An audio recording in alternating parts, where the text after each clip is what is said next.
Bien-aimés, bonjour, que la grâce, la paix et la joie de Dieu soient avec chacun de nous en ce matin au nom de Jésus-Christ. Je suis dans la joie de vous retrouver après un jeudi que nous n'avons pas pu honorer. Effectivement, pour des situations de manque de réseau, nous n'avons pu faire le direct du jeudi dernier. Toutefois, Dieu nous en donne la possibilité en ce jour. Et je lui dis merci pour cela. Je le bénis infiniment dans sa grâce, lui qui ne cesse de nous faire du bien et qui attend de nous simplement de la reconnaissance. Merci notre Dieu, parce que tu nous fais véritablement du bien. Du début à la fin, tu es celui par qui nous vivons, celui par qui cette vie est gardée et celui par qui elle est rendue agréable et épanouie. Merci pour toutes choses, Papa, dans le nom de Jésus. Amen. Bien-aimés, comme je le disais, c'est avec joie que je vous retrouve en ce matin. Le Seigneur nous appelle encore à vivre une exhortation. Il nous invite à être des hommes et des femmes de prière. 1 Thessaloniciens 5, le verset 17. Ton Dieu t'exhorte. Le Seigneur Jésus-Christ t'exhorte. Le Saint-Esprit qui en toi glorifie le Père et le Fils t'exhorte également. Il t'exhorte à quoi? À prier. Tu dois prier. La prière est le pilier de la foi. C'est l'un des principaux piliers de la foi. Si quelqu'un prétend avoir la foi, cela doit se démontrer en lui par la prière. Et si quelqu'un veut avoir de la foi, il faut qu'il prie pour y parvenir. 1 Thessaloniciens 5, le verset 17. Lisons la parole. Priez sans cesse. Priez sans cesse. C'est la parole du Seigneur pour chacun de nous.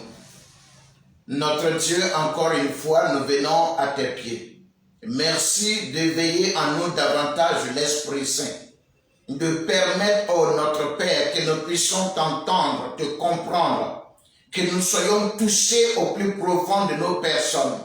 Nos consciences, nos subconscients, notre âme à tout niveau soit puissamment impactée par ce que tu nous transmets, tu nous communiques, par ce que tu sèmes en nous en ce jour. Je te supplie d'éloigner de nous toute présence étrangère, tout ce qui est étranger à ton culte, à ta célébration, à ta gloire, à ta magnificence et à ton règne, soit réprimé et éloigné de ce moment, éloigné de ce lieu et éloigné de tout ce qui se produit au nom de Jésus. Béni sois-tu, Seigneur, de ce que tu nous as exaucé au nom de Jésus-Christ. Priez sans cesse. Un homme, une femme qui prie, un jeune homme, une jeune fille ou un enfant qui prie est en réalité quelqu'un qui entre en contact avec Dieu par la communication et par la communion. Celui qui prie entre en contact avec le Seigneur. Et dans ce contact, il communique avec Dieu et il communie avec lui. Communiquer consiste à échanger des messages en fonction desquels on grandit, on ressent, on agit. Quand nous communiquons des messages, quand nous échangeons des messages, les messages que je reçois de toi ou les messages que tu reçois de moi produisent en moi d'abord un effet de ressentiment, de sentiment. Je ressens quelque chose à partir du message que j'ai reçu de toi. Tu ressens quelque chose à partir du message que tu as reçu de moi. Donc dans la communication avec Dieu, nous allons à lui pour échanger des messages. Nous apportons à Dieu des messages et il ressent des choses en fonction de ce que nous lui avons apporté. À son tour, il nous apporte des messages également. Et nous ressentons aussi les effets des messages que le Seigneur nous envoie. C'est ça la communication. En plus de la communication, la prière comporte la communion. Le Seigneur Jésus-Christ a dit, voici, je me tiens à la porte et je frappe. Celui qui entend ma voix et qui ouvre, j'entrerai chez lui. Je souperai avec lui et lui avec moi. Donc, communier, ça consiste à aller partager ce qui est de l'autre. C'est-à-dire, tu vis avec l'autre, ce qu'il connaît, ce qu'il a, ce qu'il fait, ce qu'il expérimente. À son tour, il vit avec toi ce que tu connais, ce que tu vis, ce que tu peux, ce que tu fais, ce que tu expérimentes. Ce qui signifie que chacun déteint sur l'autre. Chacun prend quelque chose de l'autre et chacun apporte à l'autre quelque chose. C'est ça la communion. Nous allons et nous vivons les mêmes choses, nous connaissons les mêmes intimités. C'est pourquoi la Bible a dit que si nous sommes héritiers de Dieu et co-héritiers de Christ, cela signifie que nous souffrons avec lui afin d'être ressuscités avec lui. Pour dire que nous vivons désormais une situation unique. Ensemble, nous la connaissons. Donc, celui qui va en prière, celui qui communique avec Dieu et celui qui va communier avec Dieu devient un avec Dieu. Tout ce qui le concerne Dieu et tout ce qui concerne Dieu le concerne. Frères, sœurs, prie sans cesse. Est-ce que tu pries? Parce que cela devrait t'amener à communiquer avec Dieu et à communier avec lui. L'une des raisons pour lesquelles nous devons prier sans cesse, c'est parce que la prière elle-même est inévitable dans notre existence. Il y a beaucoup de raisons. Le Saint-Esprit ici n'est pas en train de nous dire que si tu dors et que tu n'es pas en train de prier, il y a donc un problème en ce moment. Si tu es en train de manger et qu'en ce moment, tu n'es pas en train de prier, il y a un problème.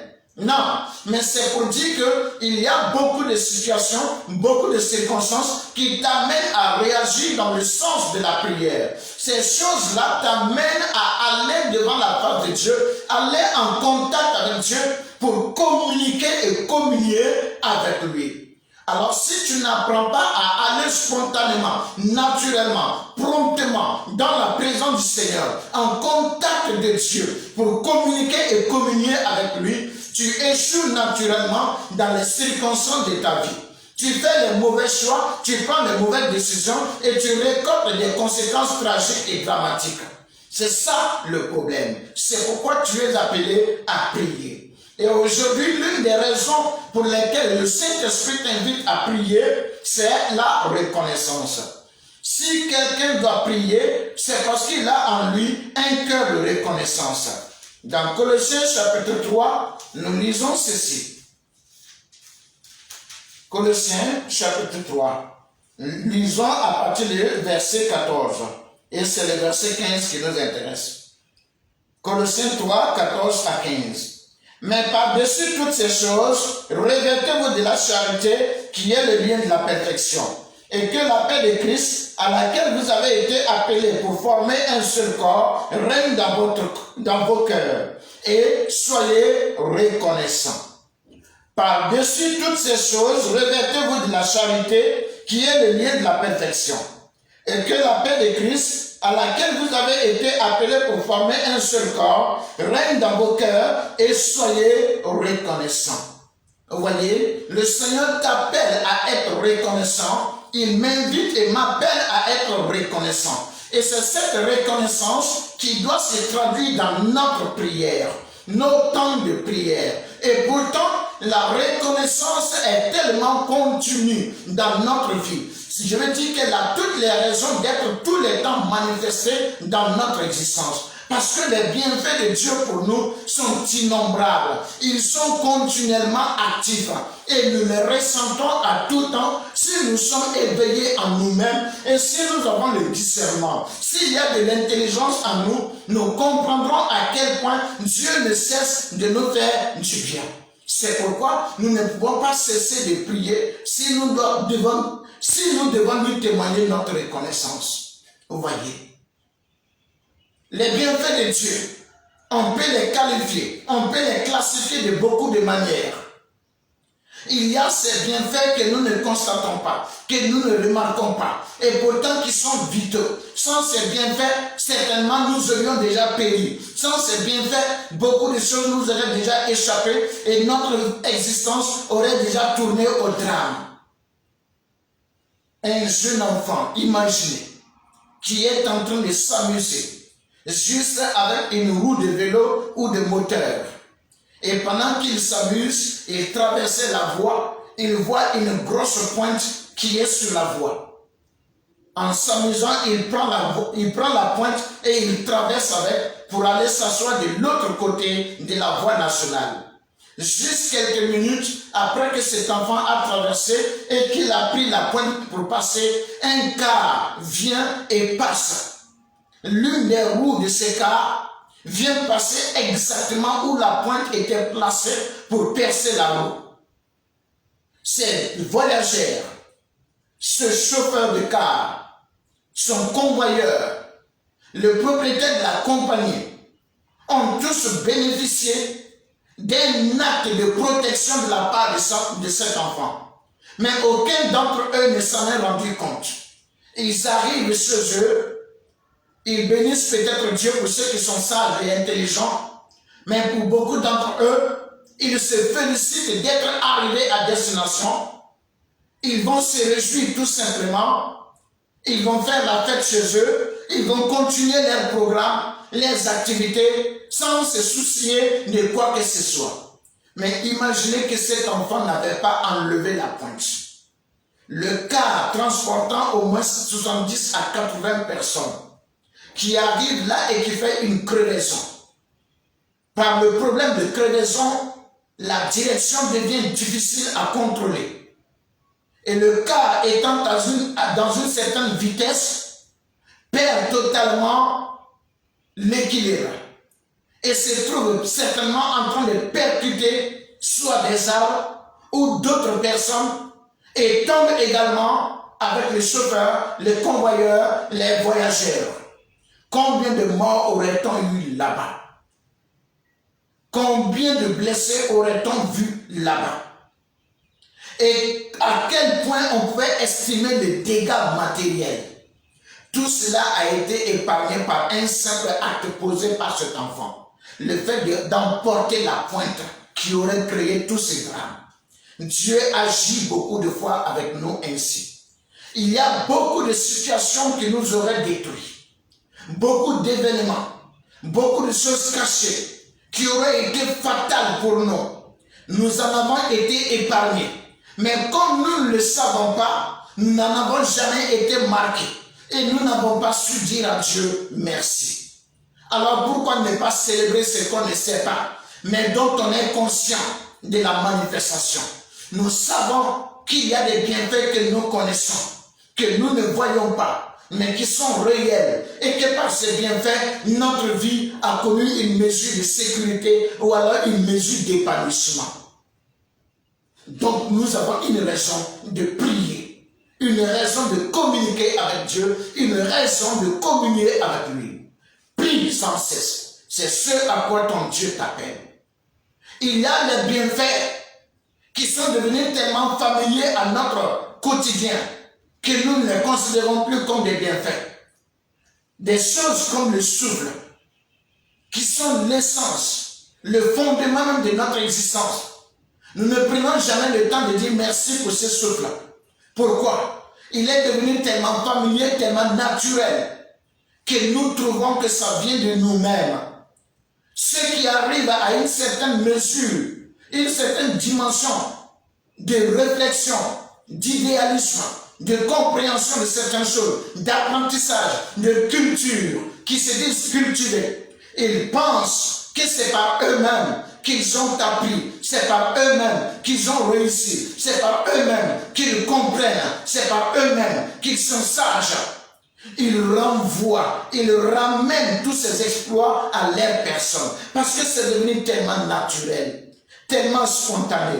Nous n'avons pas eu besoin d'aller chercher, d'aller faire des efforts, d'aller faire certaines choses. Ces choses sont nées en nous, se sont manifestées aussi naturellement qu'on peut le penser. C'est pourquoi l'homme en est arrivé à penser que cela ne vient de nulle part d'autre que de lui-même. Et pourtant, ce sont des bienfaits de Dieu.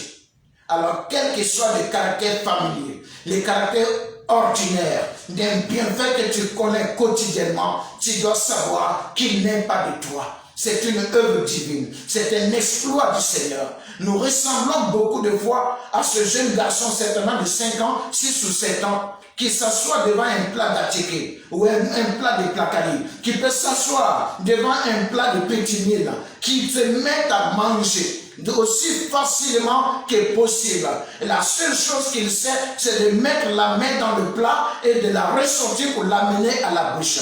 Pourtant, quel processus a dû être contrôlé, a dû être mené pour qu'on en arrive à là. Il a fallu des personnes qui attendent une saison, qui attendent des pluies. Lorsque ces pluies sont arrivées, l'herbe qui est dans les broussailles, les plantes qui y sont, il a fallu aller les débroussailler, les arracher. Il a fallu prendre le risque de rencontrer des reptiles dangereux, des serpents, des scorpions, d'autres reptiles qui pouvaient être venimeux. Il a fallu encore se saigner, fournir des efforts, de cultiver, de s'aimer, de contrôler, de désherber, d'entretenir. Et encore qu'il fallait aller moissonner, récolter. Vous imaginez tout le processus. Combien de temps cela a pris? Combien d'efforts cela a demandé? Combien de mouvements cela a dû susciter? Mais vous voyez à quel point c'est si facile pour l'enfant de consommer ce plat. Naturellement, il aurait pu simplement comprendre qu'il y a beaucoup de personnes à remercier derrière ce plat. C'est comme ça que nous devons voir. Prie sans cesse et sois reconnaissant. Et le discernement pour voir les bienfaits de Dieu. Aussi naturels qu'ils soient dans ta vie, ils sont de Dieu. Et ce sont des dons qu'il t'a fait. Il t'a fait ces dons par sa générosité. Et sans ces dons, tu aurais manqué des choses importantes. Tu aurais manqué des choses indispensables. Et tu n'aurais pas été celui que tu es. Tu n'aurais pas été celle que tu es aujourd'hui. Apprends à discerner. Sois reconnaissant. Dis-le à Dieu. Ainsi, prie sans cesse. Il y a les bienfaits parlants et à des mesures différentes, à des dimensions différentes. Les bienfaits parlants sont ceux auxquels nous sommes sensibles. Nous les remarquons et automatiquement nous comprenons que quelque chose s'est produit en notre faveur. Lorsque quelqu'un ne méritait pas qu'on lui donne une certaine place de considération, une certaine estime, et qu'il se rende compte qu'on l'a aussi honoré, alors il est touché au plus profond de lui. Quand vous savez que vous auriez pu mourir dans un accident, et vous savez que vous n'auriez pas pu échapper à cet accident de n'importe quelle manière, et quand vous vous rendez compte que les circonstances ont fait de sorte que vous allez sortir indemne, sans aucune trace, imaginez comment vous vous sentez. Ce sont des bienfaits parlants. Cela marque puissamment une jeune servante de Dieu, une fille du Seigneur, bien zélée pour Dieu, avec un cœur rempli de l'amour de Dieu, était allée au culte et revenait la nuit à son domicile. Mais de l'église à son domicile, la distance était vraiment étirée. Il était 22h et quelques. Des jeunes gens de son quartier qui l'avaient convoité, qui lui avaient fait des avances pendant longtemps, avances qu'elle avait rejetées à cause de sa foi, pour se maintenir en bonne condition devant le Seigneur. Ces jeunes, par irritation, ont décidé de la déshonorer. Et ils ont donc attendu dans un angle de la rue. Quand la jeune fille venait, pendant qu'elle ne voyait rien, les jeunes hommes, 3 d'un côté et 3 d'un autre, l'attendaient afin de la violenter dans le noir. Lorsqu'ils sont sortis pour s'emparer d'elle, elle a senti 2 mains sur son épaule. 2 personnes qui l'ont prise et qui se sont envolées avec elle, qui ne l'ont déposée que devant chez elle. Quand elle s'est retournée pour demander « Mais qui êtes-vous » ils ont disparu. Imaginez ce qu'elle a pu ressentir. Des bienfaits parlants. Dieu fait du bien. Et des biens qui parlent. Des biens qui se manifestent. Des biens qui s'expriment. Ce ne sont pas les seuls biens, mais il nous appelle également à la reconnaissance. À témoigner de cette reconnaissance. Et donc à prier sans cesse. Ce matin, c'est ce à quoi je voulais que tu saches que tu es interpellé. Ton Dieu t'interpelle ce matin. il t'exhorte à prier sans cesse. Et l'une des raisons, l'une des forces de cette prière, c'est la reconnaissance. Que Dieu te bénisse. Que sa grâce et sa paix soient avec toi. Qu'il te donne toujours un cœur de reconnaissance qui t'amène à prier et à témoigner de ton amour pour Dieu et avec lui. Merci bien-aimé. Que Dieu soit avec toi. Au nom de Jésus. Amen.